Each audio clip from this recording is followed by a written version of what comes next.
Assalamualaikum warahmatullahi wabarakatuh.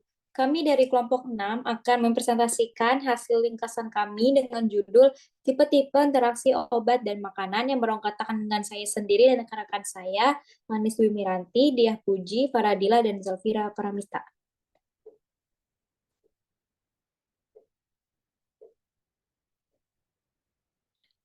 Suatu makanan jika dimakan bersama beberapa obat dapat mempengaruhi cara kerja obat. Obat-obatan dapat mempengaruhi nafsu makan, rasa, dan juga dapat mengubah penyerapan nutrisi pada metabolisme dalam tubuh. Next. Komposisi gizi dalam tubuh terbagi menjadi dua, yaitu makronutrien dan mikronutrien. Kalau makronutrien sendiri itu adalah zat gizi yang dibutuhkan dalam tubuh dalam jumlah banyak seperti karbohidrat, protein, dan lemak.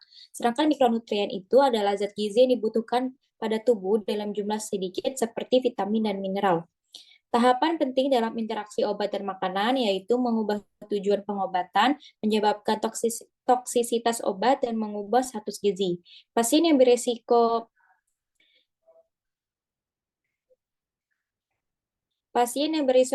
mengalami interaksi obat dan makanan yaitu pasien dengan penyakit kronis, janin, bayi, wanita hamil, pasien gizi buruk, dan alergi.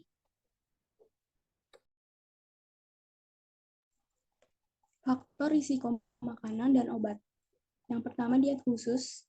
Selanjutnya, suplemen zat gizi, pemberian makanan melalui pipa, produk herbal atau jamu, asupan alkohol, penyalahgunaan obat dalam makanan, zat-zat bukan zat gizi dalam makanan, zat-zat tambahan dalam obat dan makanan. Interaksi obat dan makanan. Keberadaan makanan atau zat gizi dalam saluran pencernaan dapat berdampak pada penyerapan obat-obatan, seperti penyerapan obat-obatan anti-osteoporosis menurun sampai 60% jika diminum bersama kopi atau jus jeruk.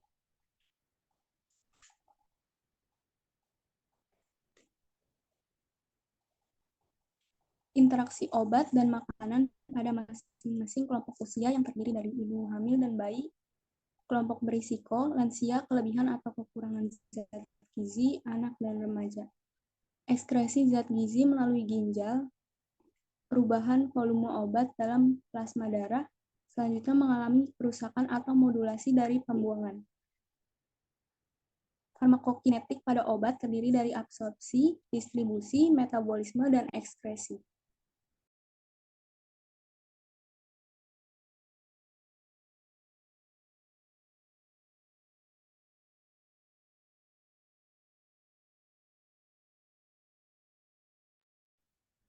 Fase farmakokinetik terdiri dari penyerapan obat, metabolisme, transportasi, ekskresi, distribusi. Contoh interaksi makanan yang mempercepat penyerapan obat yaitu karbamazepin, peningkatan produksi empedu di solusi dan penyerapan diminum berbarengan dengan makanan. Diazepam, peningkatan disolusi akibat sekresi asam lambung, dikonsumsi Dikumarol, peningkatan aliran empedu dengan mengkosongkan lambung yang tertunda menyebabkan disolusi dan penyerapan diminum berbarengan dengan makanan. Eritromisin diminum berbarengan dengan makanan. Risefulvin yaitu obat larut dalam lemak yang meningkatkan penyerapan diminum dengan makanan. Kaya lemak atau disuspensikan dalam minyak jagung kecuali kontraindikasikan, dan hiralazin, makanan yang mengurangi ekskresi dan metabolisme lintas pertama diminum berbarengan dengan makanan, sedangkan hidroklotiazid, labetalol, dan bertemu oprolol, litium sitrat, nitrofurantoin diminum berbarengan dengan makanan, dan phenytoin diminum pada waktu tertentu dengan waktu makan. Contoh interaksi makanan yang menunda penyerapan obat. Setiap obat memiliki efek nutrisi yang berbeda-beda, namun hampir sama pada rekomendasi konsumsi. Digoxin, makanan yang kaya lectin dan serat dapat mengikat obat bila sedang diminum, hindari makanan yang kaya serat, serta diminum pada waktu yang sama dari waktu makan. Isoniazid bekerja dengan menurunkan pH lambung yang mencegah pembuaran dan penyerapan dikonsumsi jika perut kosong beserta bisa mentolerir. Levodopa, obat bersaing dengan asam amino guna untuk transportasi penyerapan, hindari minuman sambil makan makanan kaya protein, dan likomisin diminum dengan perut kosong.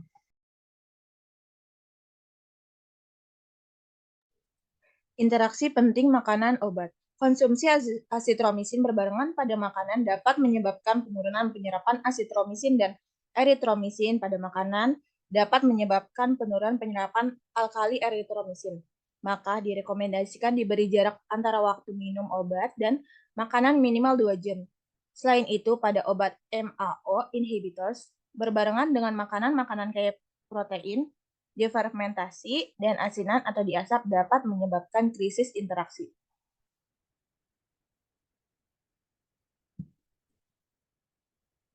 Interaksi obat, nutrien. Nutrisi yang dapat dipengaruhi oleh obat-obatan seperti vitamin B, C, A, D, asam folat, dan mineral. Obat yang dapat mempengaruhi metabolisme asam folat seperti aspirin, barbiturat, promidon, etinil estradiol, sikloserin, methotrexat, dan phenytoin. Obat yang dapat menyebabkan defisiensi vitamin B6 adalah isoniazid. Obat untuk obesitas seperti sibutramin sebagai penekan nafsu makan, olistatid sebagai penghambat lipase, dan bombesin sebagai mempengaruhi rasa kenyang. Obat yang dapat mengubah persepsi rasa. Rasa dapat mempengaruhi asupan makanan dan kondisi gizi, seperti glipizid, amfotterisin B, ampilisin, dan phenytoin. Pengaruh malnutrisi terhadap obat dapat menyebabkan penurunan kadar albumin, marfarin, dan phenytoin yang sangat terikat dengan protein darah, serta lanjut usia memiliki rasio jaringan lemak yang lebih besar.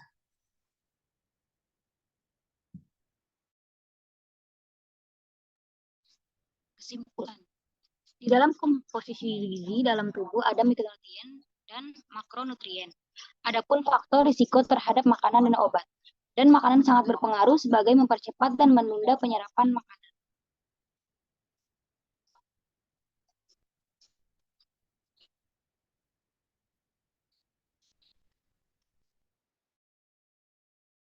Berikut adalah daftar pusaka. Sekian prestasi dari Komnas. Maaf. Assalamualaikum warahmatullahi wabarakatuh.